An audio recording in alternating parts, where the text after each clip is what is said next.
Welcome to Tuesday, October 25th, 2022, this Day Weather Podcast, brought to you by Cowboy State Daily. They have more original Wyoming news information than anybody else in the state. See them at cowboystatedaily.com or visit their Facebook page. We have two weather systems coming through. One little one coming through today. It's already brought snow to places like Jackson and the far western areas of Wyoming overnight. But another system is going to come in tomorrow. And both in unison will make the winds gusty on the plains, bring more snow to the high country. Mountain snow showers, going to be a really good bet. There's going to be a little bit of snow shower activity on the plains, especially tomorrow and tomorrow night. But it's going to stay cool. There's no warm-up coming for a while, although I think decent weather's coming Friday through Halloween Monday. Not perfect. I think the weekend's going to be a little windy, but we don't see anything big coming between Friday through Halloween. Could November be off to a cold start?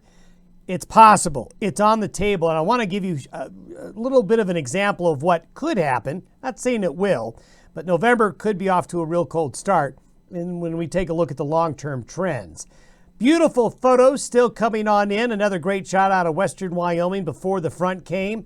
Beautiful shot out of the Snowy Range up along Douglas Creek in the Rob Roy Reservoir area. Then another shot out of Alpine. Now this was after the front. We had a great shot from Alpine in the same area before the front. And then here's our first view of New Mexico colors. Thanks for sending this on in. Love to hear from New Mexico. Colors there, obviously, being further south, will be hanging on a little bit longer. Today's satellite photo is coming. What I'm showing you here is yesterday's satellite photo taken late yesterday afternoon as skies began to clear on out. This area up here is cloudiness, but a lot of this, some of this is clouds, but a lot of this right here is snow that fell with the system. Look at the Uintas and look at the mountains of Utah, all the way down into that southwest part of Utah, getting a lot of snow. Then you can see the Wind Rivers, the Owl Creek Mountains here. Look at the Bighorns and near the Bighorns. You can see that the plains, not very much snow, but the mountains, the Yellowstone Plateau, all picking up significant snowfall. Two systems. Here's one back here. This is that little swirl of clouds. That's coming for Wednesday. We have a little bit of a low right here that's coming through today and heading southeast. So basically they're tracking from the northwest to the southeast. That's a great way to make it snow in the mountains. So here's that little wave that is coming on Wednesday. It doesn't look like much, but there's that little wave coming through today in that northwest flow. Northwest flow makes it windy on the plains and makes it snow in the mountains.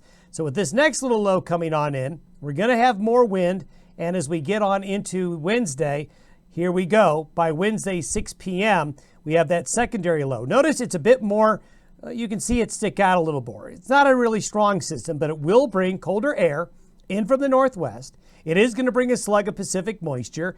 And here it is. Again, you can see it going into the higher mountain ranges where there's going to be additional snowfall. The gray and the light green here, there is going to be some showers out onto the plains, some rain showers mixed with snow showers across South Dakota and Nebraska, the front range of southeastern Wyoming, front range of Colorado, a few rain and snow showers, but the mountains faring the best. And there you can see the mountain snow. So a lot of happy ski areas with this change in the weather, and they should be happy by what we're seeing on the charts as we head into November here.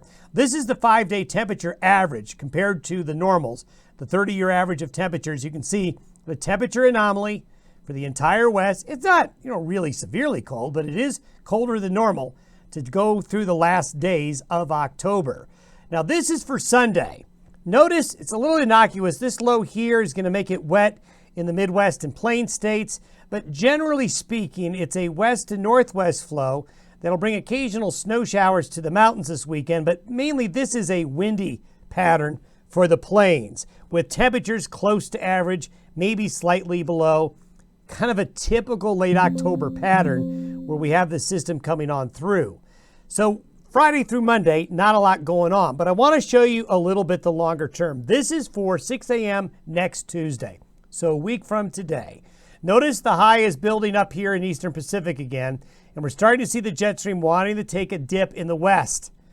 So if this happens, and this is a slug of really cold air right here, if this happens and the door opens to the northwest areas of Canada, the north slope of Alaska, the Northwest Territories here, well, if this happens right after Halloween, the beginning of November Well, the door could really open to some cold. This is by next Thursday. See how strong this eastern Pacific high pressure ridge is? That building that up causes the jet stream to really take a dip south. Notice high pressure right here. It's like two bookends. So you have high pressure along the east, high pressure along the west coast. Where does the cold air want to go? Well, it wants to go into the central and western United States. Now, is this going to happen? Don't know yet. We have to see what happens out here in the eastern Pacific, because sometimes these cold snaps can actually retrograde back this way, and it actually ends up being a mild pattern. But we're putting early November on watch because there's a lot of cold air up there. If that cold air gets released south, then Katie bar the door. This is by next Thursday night.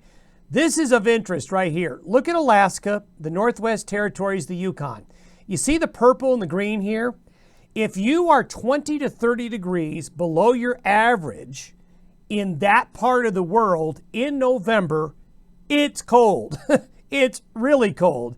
And that has access to the central and western United States. Again, this is a maybe. What I'm doing is showing you a possible scenario.